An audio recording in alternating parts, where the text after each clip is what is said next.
What's up, everybody? So today's lesson, because I am the professor of life.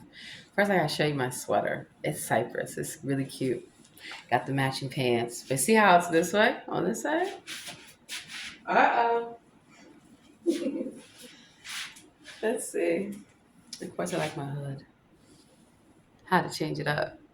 So anyway, I have a passion for fashion. We're gonna talk about realtors. Why? I'm getting ready to get my realtor's license. And part of why I'm doing this, I want to help people find their dream homes without being swindled, without being lied to. So I just recently called a realtor and said, I'm filing a lawsuit against you. What you have committed is fraud. And we're going to get into that fraud and how I uncovered their unscrupulous behavior. Got my chai ready. Gonna have a great day. Oh, I need my creamer. Hello. Caramel, almond, and oat. Looks good for me. All right, so let's get into it. When you work with a realtor, they're supposed to be licensed, and they're supposed to be licensed in that jurisdiction, in which they are. Now, some places, like Virginia, have reciprocity. So if I'm a realtor in California, I can apply to be a realtor in Virginia based off their rules. Some places have reciprocity, some do not. So you need to know this when you're working with a realtor. Just like working with a lawyer. There's a reason that you have to be licensed to operate in that area. It's because, this is a legal thing. You have to know the laws. You're not supposed to lie to clients. You're not supposed to cherry pick who you are going to help when you are the listing agent. The listing agent that represents the owner or the seller. When I say lie, I'll show you a clear-cut example. Cranberry, almond, orange, red, anyone? That's why it comes in handy to be able to cook at home. Plus, when you have school. Need a fork.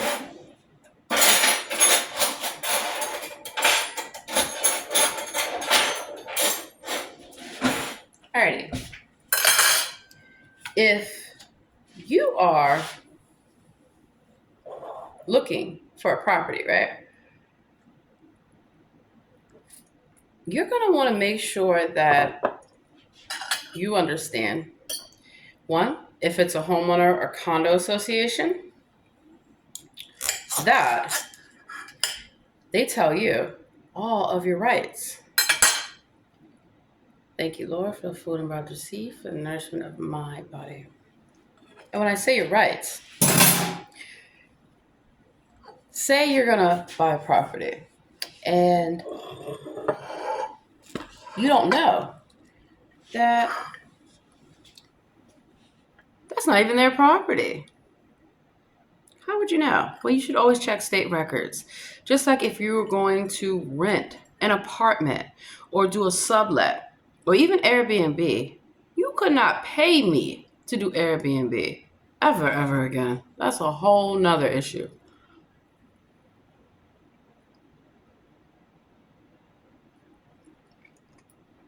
Because of fraud. You see pictures online of a property. That's what you expect to see when you go in person. Also, you need to be told up front the fees, the rules. So at a condo association, there are certain things you cannot do. Same thing with an HOA. And so usually there's a disclosure law. In the state of Maryland, they do.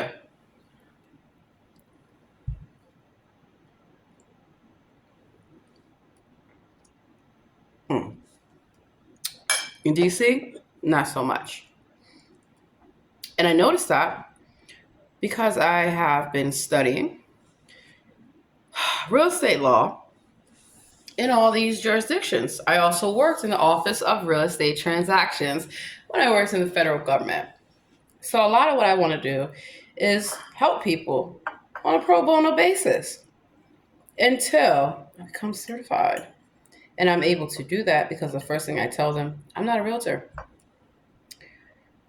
but I know some realtors and I know good ones that will help you.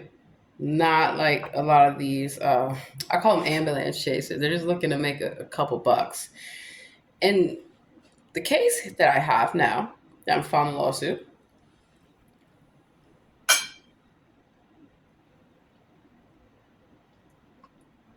because I witnessed the fraud.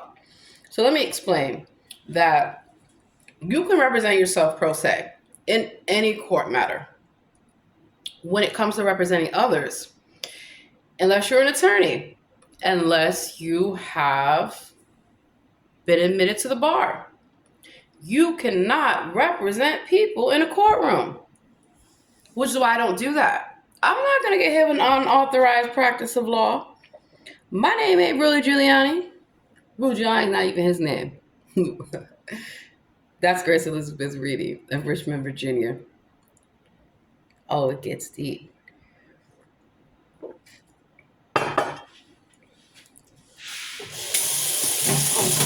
You also cannot list a property that is not yours. And when I say that, you would think, oh no, people don't. Yes, they do. Go on Zillow. Go on Redfin. Long and Foster, Keller Williams, Berkshire Hathaway. I own a lot of stock in real estate companies. And so sometimes people are told they cannot afford to live somewhere. Who are you to make that determination? If they have pre approval from a bank, or if they have a housing voucher, they don't need to go through all these hurdles with credit and income verification.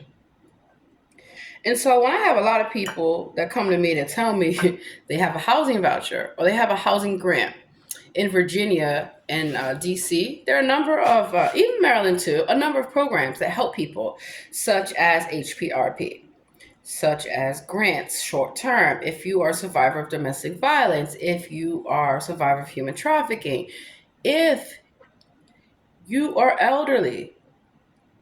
There are a number of housing programs that are supposed to help you.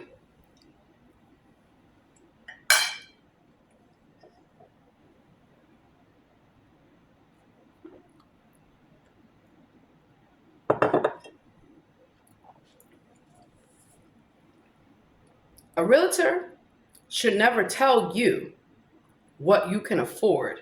They're not a mortgage company. Always get your pre approval from a mortgage company. And be careful with these online fly by the night loan companies. They're all online that do predatory lending. There was a thing where people who were going, I think, for credit counseling, and they got busted lying on the applications. Do not lie in your paperwork to the federal government, to any government, because it will be a public record, and it will be found out that you're committing fraud. If you're a realtor, you cannot ask questions to which are illegal. Marital status, um, discrimination.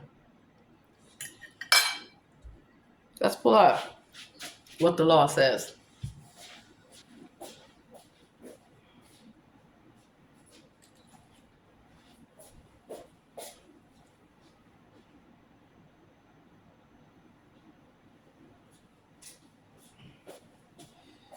So what I do, similar to what a paralegal does, advise you of what the law says. I cannot give you legal advice. I cannot render an opinion. But what I can do is be right there with you every step of the way. And if I hear something or I see something that is illegal, because I am now a party to that, I can file a complaint. I can come for your realtor's license, for your law license, for any license that you claim that you have. Because I'm a witness. A lot of times people do not have a witness present with them when these things are occurring. And that's the problem. You'd be surprised how people act when they think no one's around, or they think that you don't understand your rights. So you bring somebody with you that does. And I don't have to tell you who I am. If this person has signed a piece of paper that gives me consent to speak on their behalf, I can do that, and I can ask you anything that I want to ask you. And so when I took this lady to go look at a 3-bedroom townhouse, the red flag to me was, first of all, this is more than what your voucher you've been approved for. So why are you looking at something you cannot afford?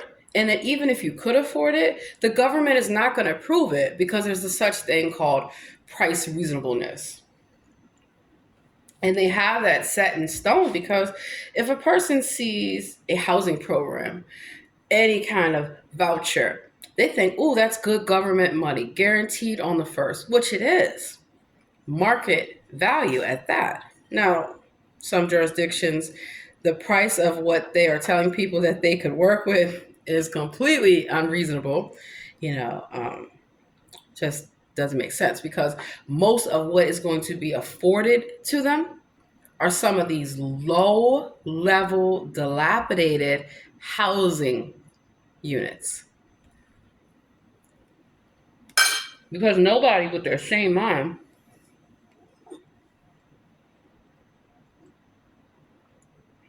would rent to them. Would rent from them. I went to this luxury apartment. I won't say the name because it's going to be a couple lawsuits coming up and I want to catch them by surprise. It was supposed to be immaculate. First things first, always ask, is there an application fee? What is your screening process? They should tell you if they're going to check your credit, if they're going to check your background. They should check your credit. They should check your background. You want to know who you're renting to or who's moving in, this, that, and the third. But you're not supposed to use that information discriminatory against them. So when you have people that have a housing voucher, if they have already been deemed qualified for that housing voucher, that is because they had to go through stacks and stacks of paperwork with the government. All their assets, usually for a tax credit property, you're going to need 6 months worth of your banking statements for every single account that you have. The government is going to be looking at your finances line by line. It's like an audit, in a sense. You're also going to have, birth certificates. Some places require also Social Security cards, ID. If you have children, they're going to be on the lease as occupants. The lease is going to be in your name, whoever's living there. So no, you cannot add people onto your lease after the fact without going through the proper channels. And so sometimes you'll get one person who can qualify and they'll go get the place. And then they'll have like all these people moving in who are not on the lease. You cannot do that. You're going to jeopardize your housing. So living in Baltimore and DC and a lot of places, I used to advise clients, you cannot have any criminal activity going on whatsoever. And I mean that. I mean that because that's a way that they will take your housing from you. And people that can't get housing on their own know this, like drug dealers, like prostitutes, drug addicts, pimps, low-life, common criminals who don't want to get their life together. Because usually if you're in and out of jail, you're in and out of hospital, you're in and out of all these places, you can't hold a job, you can't maintain anything, you can't maintain your credit, you're not going to be able to get an apartment. We watched an American Greed about how people, they get out of prison after swindling and stealing, and they go right back to the same behavior. Same behavior. And they want to scam you. Mm.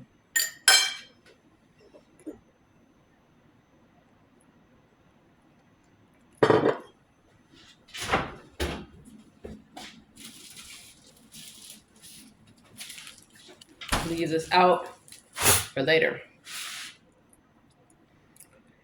They will say anything to get people approved, just like predatory lending with houses. You know, you look at the mortgage crisis that went on with Prince George's County. Prince George's County used to be the most affluent neighborhood for African Americans. Well, Native Americans. Let's get the narrative straight. Do not call yourself Black. You're Native American. And I know we're used to it. And everyone says, oh no, I don't mind calling myself Black. You don't get it, do you? It's through the law. It's through the courthouse. It is through housing. That if you are on paper as Black, you're not going to be held. You're going to be discriminated against. That's how the system is set up under the color of the law. So knowing that, I want to make sure that people are not told, you can't live here. You can't afford this. You don't know what they can afford. And even if you are Spanish, you're Asian, even if you're white, I'm not going to discriminate against you and tell you where I feel you can live. That, no, this is too desirable for you. That is not the role of a realtor. That's not the role of a case manager. That is not the role of a housing authority. That is certainly not the role of a rental community. And I have caught a lot of rental communities being completely racist to the applicants. So a lot of times these affordable units, right?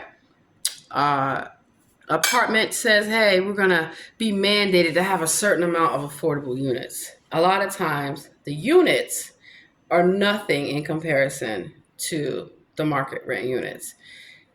Obviously, there's going to be different amenities, usually a smaller unit. But here's the thing. Do you want to live in a nice luxury or nice neighborhood where you have access to better schools and better jobs? Of course you do.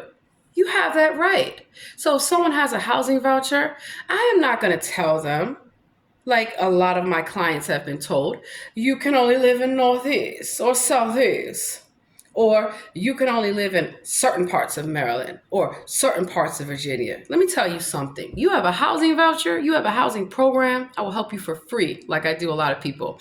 And I will get you in wherever we can get you in that's safe, that's clean, and that follows the law. I busted a lot of these apartment communities recently.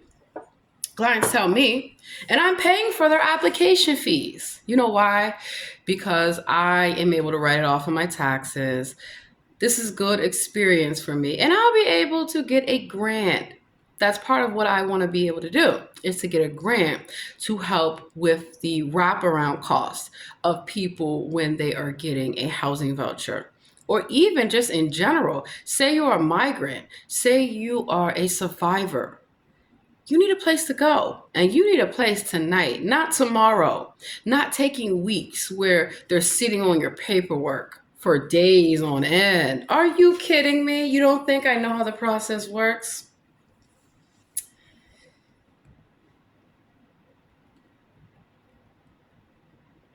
So there's the Maryland Real Estate Commission, and this is where you would go for your license. Schedule an in-person appointment, active duty military license recognition, the whole nine. License information, the laws, the exams. And I decided I wasn't going to go with a traditional real estate company. I actually talked to a lot of realtors that are independent to find out what is their keys to success. And do I have to get a license that's only affiliated with a company? No, you don't. You can actually go to school, take the class.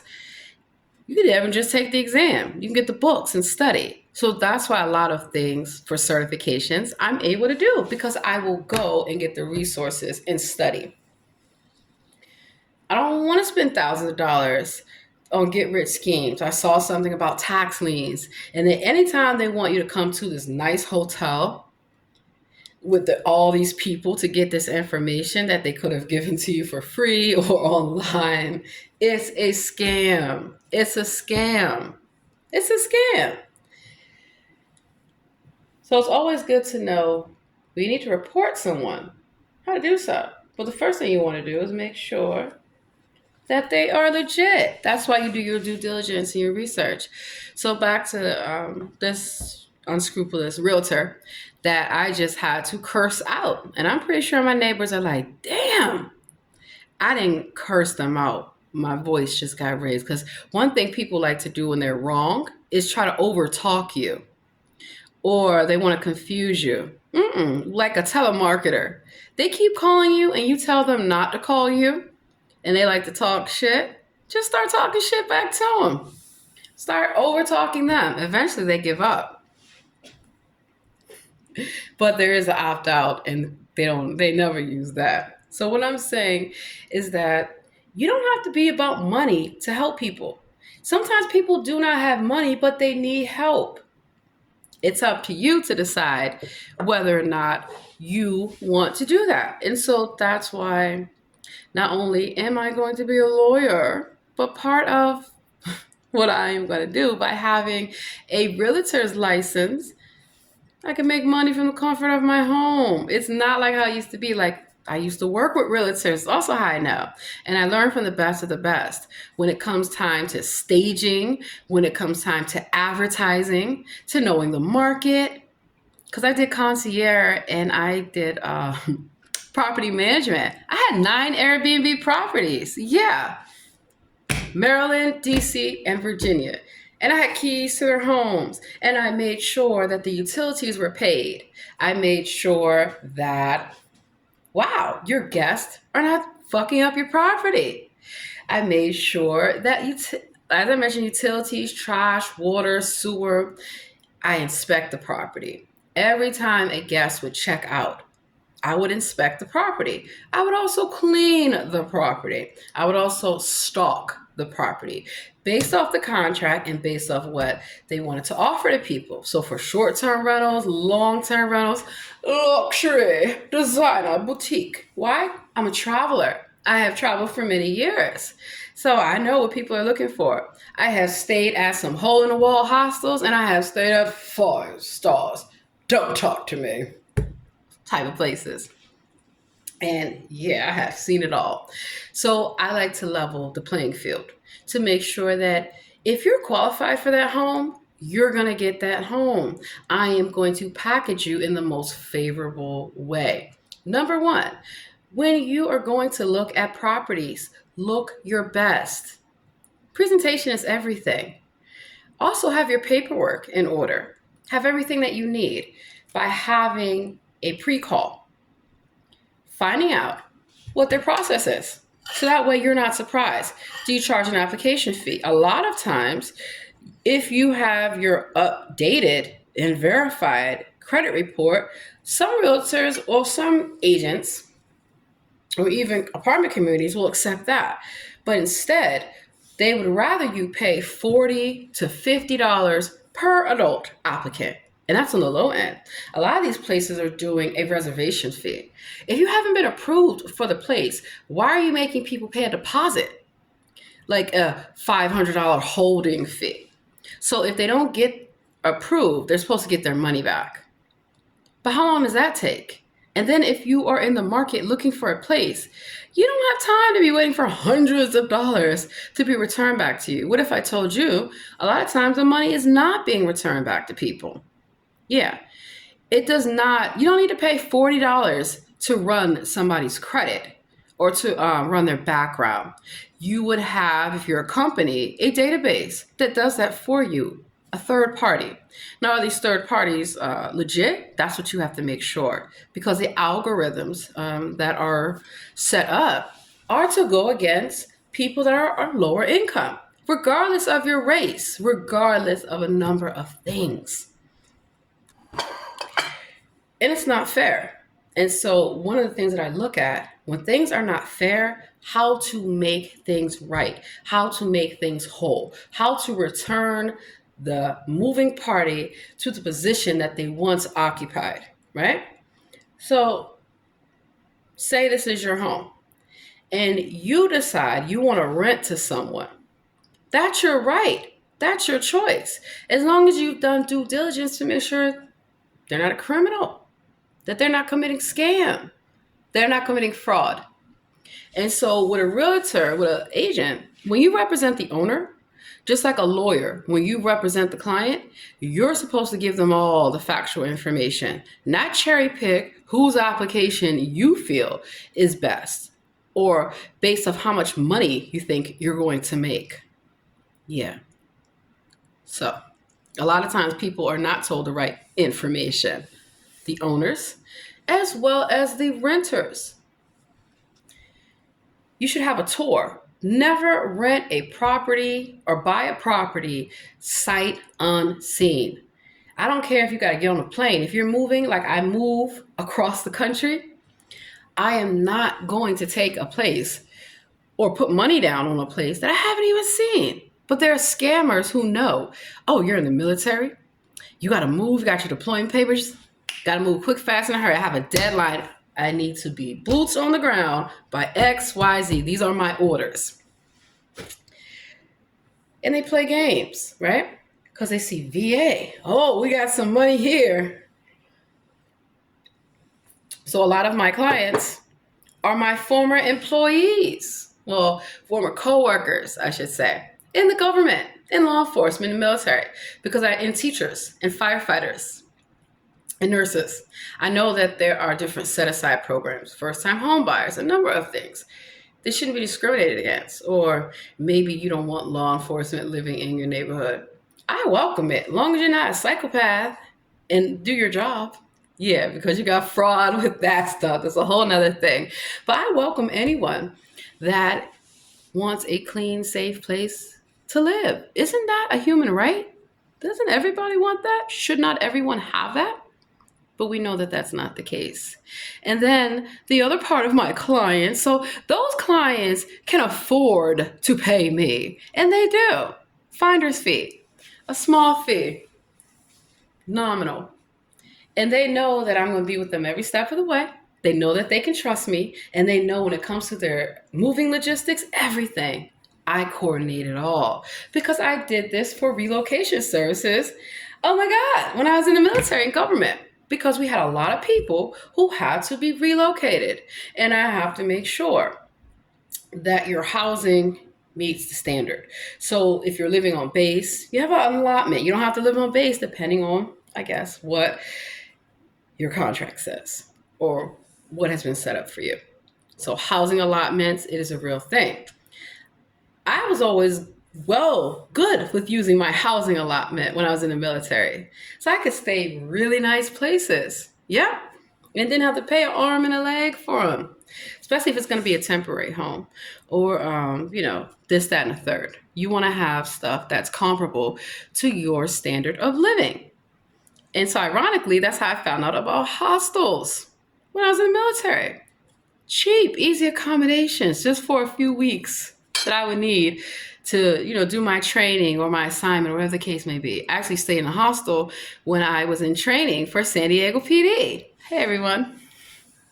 And for Orange County to be a sheriff deputy. What's up? And so I'll make a video about hostels in a little bit. But we're going to talk about these realtors that are committing fraud. I'm sure you heard of Marilyn Mosby right now having trial for that mortgage fraud. They're going to get you, Maryland. They're going to get you real good. Maryland will not be in Maryland anymore. They'll be in jail where they belong. That's a whole nother story. I got a lot of stories, but they're all true. And they're all factually based. So you have the boards and the commission. Occupational and professional licensing homepage. File a complaint. Disciplinary actions. Yeah. Do your research. So with this particular individual, back to the thing. The lady that I sent, She was a homeless mother. She had small children. She was in a shelter. She needed to get out of that shelter. I don't feel she should have ever been in that shelter from Jump Street, but she was. And a lot of these jurisdictions, they're forcing people to go through shelters to get assistance. Why? Why should a person have to go through that nasty, dilapidated, abusive, controlling condition just to get help that they need? Do not think that if someone's in a shelter or they're homeless, right, that they've never had a home. For them to become homeless, they have had to have clearly have had a home before. In California, people are living in their cars. They're living wherever they can exist because they cannot afford a place to live. Same thing with DC, same thing with Maryland, Virginia, a number of places. So if you want to end homelessness, why not put people in homes? People that are working, that are disabled, that are going to school. But do you know a lot of these programs, if you make over a certain amount, they will cut you off. If you make over a certain amount, they will not give you health care, food stamps, a number of wrap-around services that people need for their lives to be productive. It's not because they're all lazy, like some people like to say. It is not because, they just can't pull themselves up by their bootstraps. That is true for a number of individuals, not true for all. Even if though you may have a bias against homeless, right? You cannot discriminate against people. You're not supposed to. So when the government is saying we have all these programs, why are people still in the streets? Why are they living in shelters for years? Because it is a revolving door, kind of like the prison industry, to where people on paper are being helped, but people in actuality are not being helped. They went to this apartment, and I said, what was wrong with the apartment? Because I'm be honest with me. If you don't like a place that I have sent you to go look at, tell me. So that way we can look at the next place. And they told me there are roaches. Oh, well, you did a good thing. I had another client. I told them, I just had someone that visited this property. I don't care what people are telling you. You need to read the reviews. And sure enough, they took the apartment.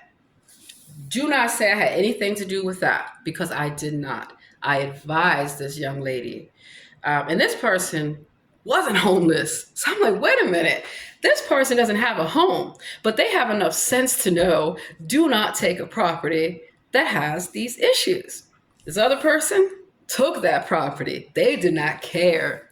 They had a small child. Their child wound up getting bed bugs. Yeah, bed bugs. Disgusting. I had to take video when I went.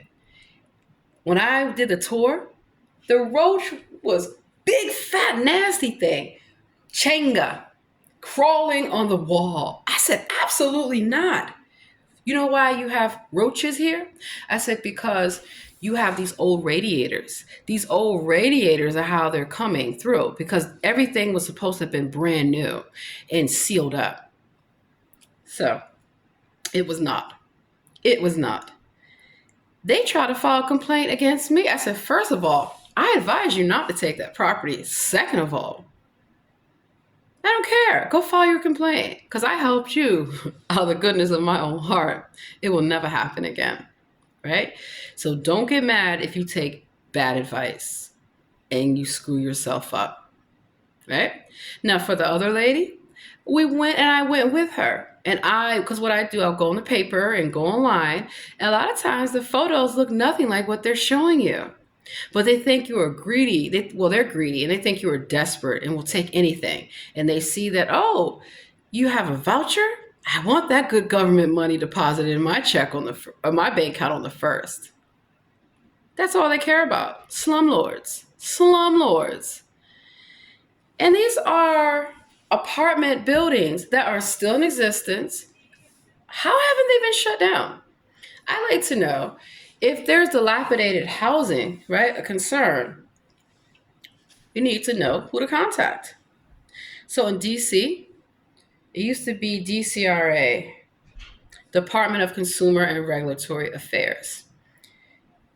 And they will be able to come out and do an inspection and cite the owner. Part of the problem, though, what if they're getting money from the slumlord? Because I've caught them at a number of jurisdictions doing this, where they know they're supposed to pass an inspection. So who passed this apartment or this condo or this townhouse? Because even if you have a voucher, you do not have to live in an apartment. You can live wherever you want to live, wherever you can get approved to live. And that's what they don't tell people. They purposely tell you, go to, here. They'll take you today. They'll take anybody because they're desperate. They have to have people because, again, no one with a sane mind is going to want to rent from them. I remember when I was a leasing agent, there's a guy that came in and he saw that they were affordable units. He's like, I want to apply, right? And when he got told that he had to show 6 months worth of bank statements, he pulled out his things and said, I don't have to show that I have XYZ in my account. And I kind of thought about that. Wow, 6 months of people's bank statements? A little bit of invasion of privacy. Because what else are you looking at? If you need to look at their income, that's what they have W-2 for. That's what their contract 1099, a number of things, their tax returns. Now, I could see maybe the last 90 days worth of banking information, but you should be able to redact or not have to show anything else that's not relevant to your income. And one of the things that I noticed is that when I was helping them apply for this tax credit property, now tax credit property is different than a housing voucher. They're not the same.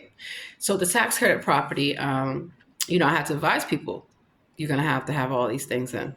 And I would help them because a lot of times it is hard for someone who is trying to move, who is trying to find out what school their kids will be going to, XYZ, to get all these things together. And then I help digitize them. I say, look, you can set up an account with the IRS. You can set up an account with Social Security. You can go online. You don't have to go through all these places to get your documentation.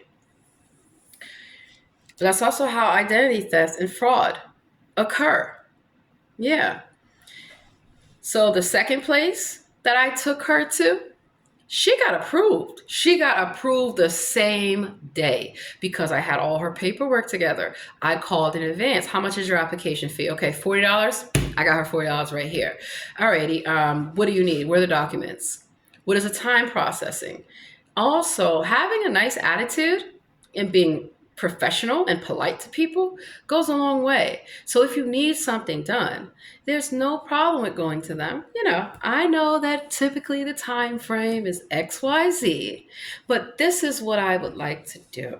We have a deadline to meet, and I really would appreciate it if you could expedite this for my client. Yeah.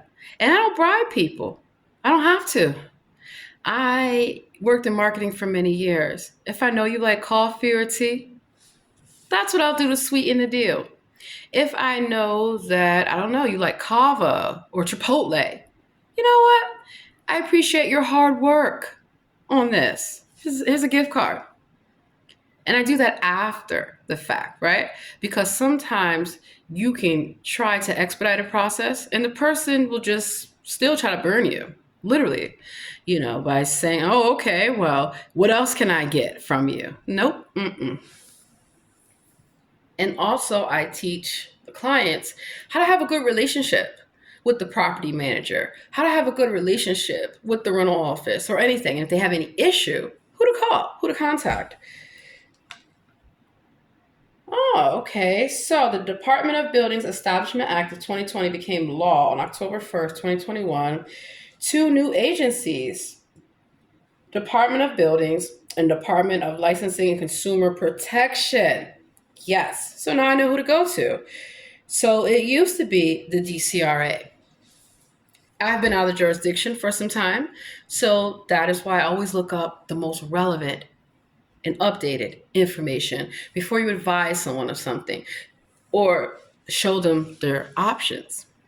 That's why I always carry my tablet and my laptop with me. So if anyone has a question about anything, we can quickly look it up and we can quickly discuss that. So, I was shocked when another client came to me and said that they went to an apartment. And no, this was actually a house. So their voucher was for a 2-bedroom, which means they could not exceed whatever they were capped at. They were capped at like 2,400. The place was a 3-bedroom and it was 2,700. I said, why are you going? Let me talk to them. Good thing I talked to them, because I got the text messages to prove that not only were they told by the client and by me that this is over their voucher, would they be willing to go down? Oh, we'll work with you. Well, can I have that in writing? Because I'm telling you that they can only go to 2,400 and your property is 2,700. So either you're going to give them a figure now before they come, or we're not coming. And they agreed. Oh, I know their language, because she was from the same place as the owner, and said, oh, no, I'll explain to them. It will work out. See my face? It was a scam and I knew it. That's why I went with them. And so when we get to the property, one of the things I noticed, this size property, you're only renting it for $2,700. We're talking about a 3-level, like 3-4-bedroom townhouse. Something's fishy with that, because I know the value of this neighborhood. You should always look up what the current price is with the neighbors, right? If you see that one unit or one house is being sold dramatically lower than what is normally associated with that neighborhood, something's wrong with that house. That's why you should also look up the records. So let's look at state of Maryland. SDAT, State Assessments and Taxation.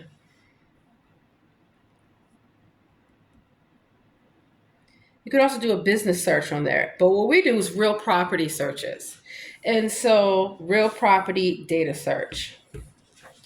This allows you at any jurisdiction in Maryland to look up the property. Who owns it? Who was it sold to? How much was it sold? And if a property is constantly being resold, something's not right. And so they couldn't answer my questions as to, why are you undervaluing this property? Like, this is how much you should be. This is like a $3,500 rental a month, not even 27. And their utilities included, something was odd. And what I figured, they were not listing and showing the basement. You're supposed to. If you have somebody else living there, someone needs to know about that. And so to me, it made more sense if they separated. You have the top portion, you can put a small kitchen down there because I already had a bathroom and a room. And that could be a separate rental if that's what you chose. Unless you're going to rent it to a family, right? But to try to go after people that have a housing voucher and you know that they cannot afford that. And you know that, what did they think? Clearly they weren't thinking. So I had to explain to the client why they could not apply for that apartment, why they should not apply for it, because it's not going to be approved.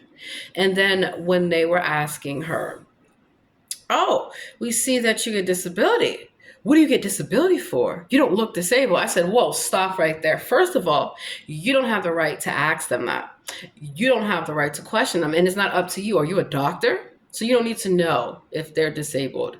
Number 2, that's discriminatory. You can't discriminate against a person for being disabled.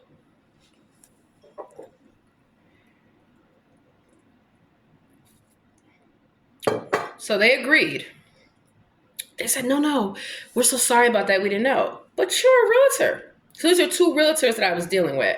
I was dealing with a realtor who claimed they were going to help my client when I sent them to them, and they didn't. And then now I'm dealing with the realtor who took the money, the $40 application fee, knowing the property was over the voucher, knowing they wouldn't get approved. But then it looked at a bigger scam. What income verification would you need when the rent is guaranteed? So if you have a federal housing voucher, your rent is according to your income. If your income is zero, your portion of the rent is zero. You are still responsible for the utilities, the application fees. There's even programs that can help you with the utilities, and I know about that too. So a lot of times when I look at a property with a client, I want to know how much the utilities normally go for in that area. And if you have an option, explore all your options. Nowadays, you don't have to just pick one cable provider, one internet provider, one utility company. You have many options, but you want to get the one that's most favorable to you. And that a lot of times they get contracts to represent and market their services directly to the community. So it behooves you to know a lot of these things. And if you don't know, it's great to have someone that does and that's willing to speak up and not looking at it because they want to make a few funky dollars. So that's why I want to get my realtor's license. I am specifically going to help people that have housing vouchers, people that are disabled, people that are on fixed incomes. And I don't feel that they should have to pay me for my services. I feel the government should pay. You know why? The government's already paying all these people to do all these things, and they're not. They're not. I went to another housing place with a client, and we asked about, do you have any affordable units? So in a lot of jurisdictions like Maryland, they have the Martley Price developed units, dwelling units. In DC, there's NACA. There's a number of different opportunities and resources. Know your options. People that are paid, they're paid to lie to you. That is not cool whatsoever. Getting ready to end this, but one of the things I want y'all to know, discrimination is not okay. Committing fraud and lying and stealing is not okay. And then doing it to hurt people that you're supposed to be helping, that the government's supposed to be helping, is not okay. So there's no oversight, clearly, with the housing industry. Looking at HUD, there's no oversight. There's supposed to be. You remember with Freddie Mac and all these things. Oh my God.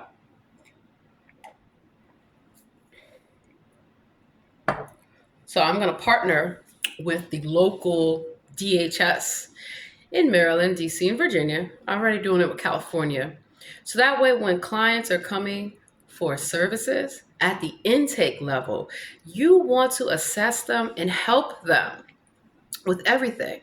If you are working, why do they need to put you in a shelter? I'm going to help companies through my LLC acquire the capital and the funding to buy the buildings, to buy the houses, to buy the condos, to buy whatever. I am not a fan of these tiny homes. I am not a fan of trailers because that's not housing. Even with FEMA had all these trailers that they gave to people that were displaced in the Midwest. These trailers had so many housing violations, asbestos, you name it. They're not warm. A car is not a suitable place for anyone to live. A sidewalk, that is not a home. A park bench, that is not a home. People deserve homes. But what I find, the people that are hardworking and decent, they get pushed around. You know, you have all these criminals that are getting housing. Oh, you don't believe me, huh? Good thing I have the internet. I kid you not. I saw this happening in California, Baltimore, and DC. I'm like, what? Are you out your mind? Are you mad? Must be, clearly. Because people that are vulnerable, such as elderly, such as children, such as families, they should be helped first. Yes, single people should be helped as well, like with SROs, with a number of things. I don't feel that people should be out in the street, that they should be in the cold, or that they should be forced to go into abusive shelters Or like what DC is doing with all these, they've been doing this for years, forcing the homeless to go to these churches, sleeping in the basement on cots, or being in these shelters where they're being abused. The people are stealing. Where are you going to go? Who are you going to tell? You have nowhere to go. No one's going to believe you. And that needs to stop, because the ones that love to drink and drunk it up and prostitute themselves and all kind of stuff, they are living it up in the shelters. They are living it up on the sidewalk. You can't even get to your job in DC, some parts of it, because you got 50 damn homeless people with their camps. I refuse to work in Georgetown. I refuse to work in Union Station area, K Street, where I used to work for many years. I don't want to be harassed for money, for food, when that is not my job. That's the government's job, to help everyone. And so part of it is the government not doing their job, but part of it is also these unscrupulous people not helping them, just stealing the money. So back to that Ponzi HPRP scheme. All those families were then forced back, either on the street or back into shelters. Where'd the money go? Where did the money go? Good question. Now, just like what we've seen with history, with people trying to force you off your land or out your house, they probably did these campaigns of harassment to get you out the property so they could live there, or they could rent it to someone else.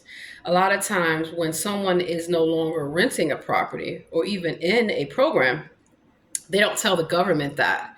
They still keep billing the government like Medicare. Person doesn't even live there. And then I even found out, how are people getting vouchers in deceased people's names? If you've ever applied for a housing voucher, first let me just tell you this. You can apply for a housing voucher anywhere in this country. You don't even have to be a resident. I've had to place people outside of DC because the DC list is like 20, 30 years backlogged. Yeah. And it's funny because I have been on the DC housing list for how long? Never have had a voucher. I wasn't waiting around for one either. Prime example. So I have clients, I apply, I get them on the housing list in Vermont, Idaho, anywhere. And what I explain to them is that when your number comes up, you got to take it, because if you miss it, it's going to go to someone else. So you have to keep your information updated. A lot of times when housing will reach out to you, they have to have a contact number for you. They have to have, a good mailing address. If somebody's homeless, do you think that they have a stable mailing address? They don't. So part of what I'm going to work on as well is to make sure that people have a mailing address, because a case manager will change. You probably have had 50 case managers by the time your name is called, if it gets called, right? Also, that when you get it, you have a year. Pay your rent. You have to pay your rent. And I let people know that even if you're going to be late, even if it's partial, you still need to pay it. If you have a housing issue, there are agencies that you can contact that can rectify that. And you will then file a housing complaint, landlord-tenant court, and you will pay your rent to the court, called escrow. That way, if these conditions are not fixed or changed as to make the unit habitable, imagine having black mold in your housing unit and you're told there's no mold laws on the books. Really? That happened to me in Fairfax Village condominium, way out Southeast DC many years ago. Not only did I sue the slumlord, I sued the condo association because he did not give me the documents. He hid everything, and so did the condo board. So the condo association, because there was a leak of the roof. And it leaked, I was on the third floor. It leaked through my unit, which is why I got a mold test. I had insurance, and I got my family up out of there. I was Aaron Brockovich. I fought. When you don't tell me there's no mold laws on the books. There needs to be. It's a health thing. So when the inspector came out, I busted him. He did not properly cite the slumlord. That's why I took pictures. Whenever a housing inspector comes, they're supposed to do a report. That report should include video or any type of evidence. And this person didn't think I knew that, but I did. And then I had that same housing inspector, because I called them for everyone in the building. And when they went in people's homes, you could see where the mold had got so bad that it ate through the wall. And then the rats, huge rats, actually, the lady on the bottom, it ate through the floor. It ate through the wall. They told me if we don't see a mouse or a rat running around, we can't do anything. So we took pictures and videos, and we trapped a few of those individuals in a little cage. So when the housing inspector came, I said, let them out. Now, do you see the proof here? That should not be. Where you have slumlords who want to keep you living in dilapidated conditions, so that way they can just get money from the government or money from you. One lady told me about a time her slumlord was harassing her for rent. Sweetheart, how much is your rent? Your rent is $100 a month. Why aren't you paying your rent? And the reason why I had to say that is to explain to them, don't put yourself in a situation to where a person thinks that they can prey upon you. No, he's not right for what he's doing. But what I teach people through education is that there are certain things that you can avoid. Got to pay your rent. You live somewhere, you can't live there for free, right? And if you can't pay your rent, there are places to help you. So I got her little 3 months back rent paid. It was $300. That should have put a stop to that. Oh no, he was not happy about that, because now he has no business coming to her, calling her, doing anything whatsoever with her. And lo and behold, he was trying to pressure her into a sexual relationship. Well, we can clear the rent up. Now, let me tell you something. That's illegal, nor is it appropriate whatsoever. So,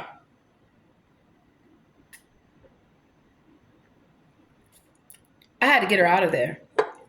And the only way that I could was to first cite the housing issues. And we then, like I said, got the rent paid, but it was paid to the court, not him. So I said, your rent money is at the court building. Why don't you go down to the court and talk to the judge? He didn't want to do that. So then we said, okay. So then he tells her he's going to evict her for non-payment of rent. No, darling. Her rent's been paid. If you want the money, you have to do what the judge has ordered you to do, which is to fix the place, to do the repairs. He did not want to do that. I said, you don't even want to save your own property. You're not going to have this property. Property's gone. Slumlords in jail.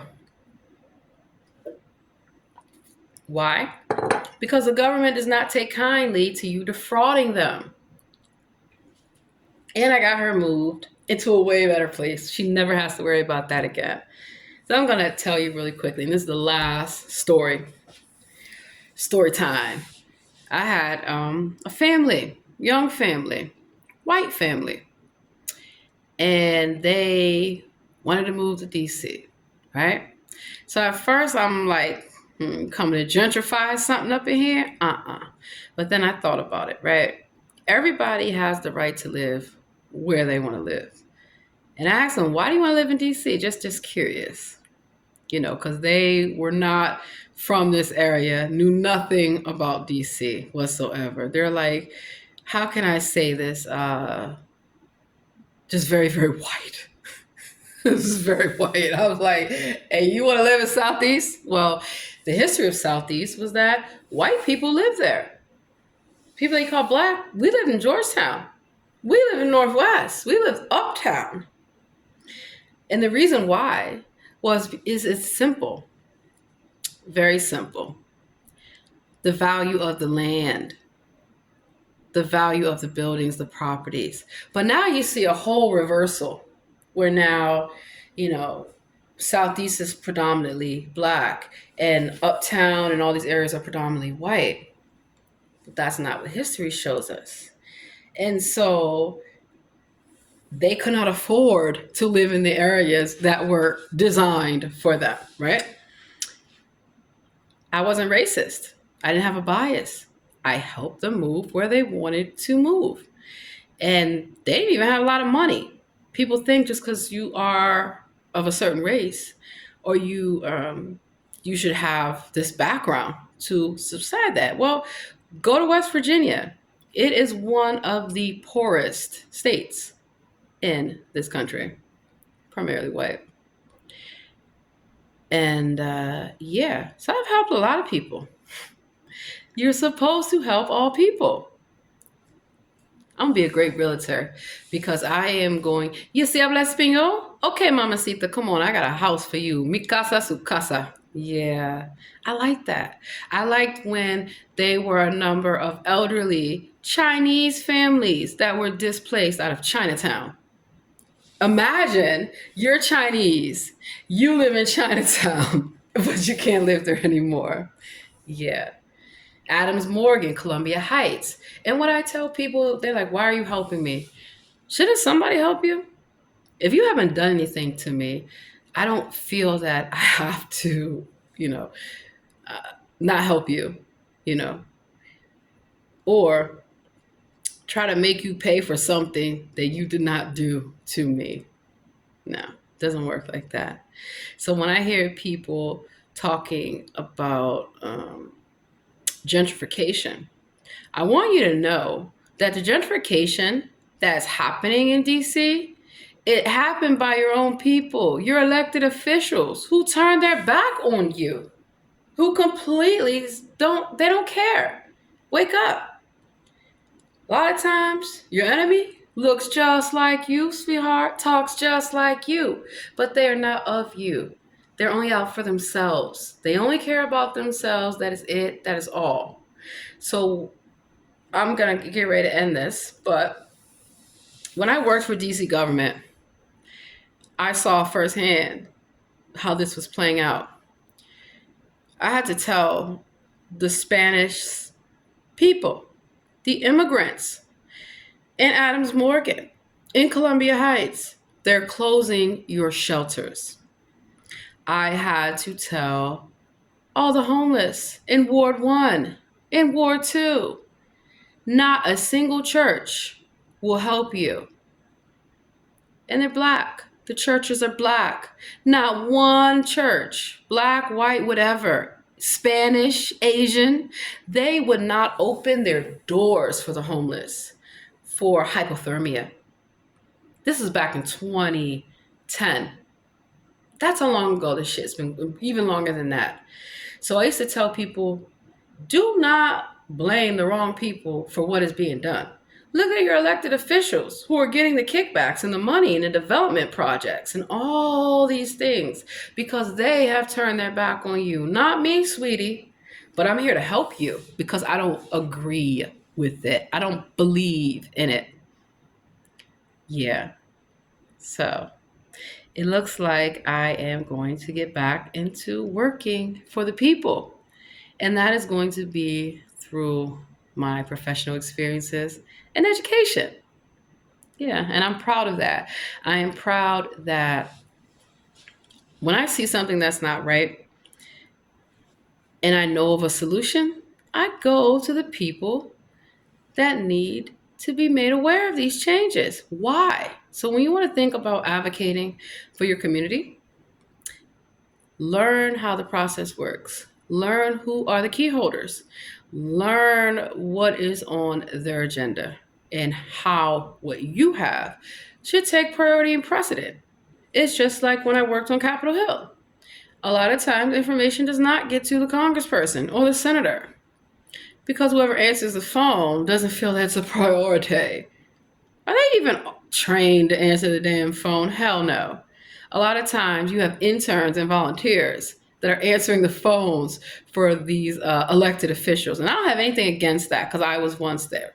But they should be trained internally how to handle constituent services. I handle constituent services. That's how I know. I gotta go. I have class. So y'all have a great day.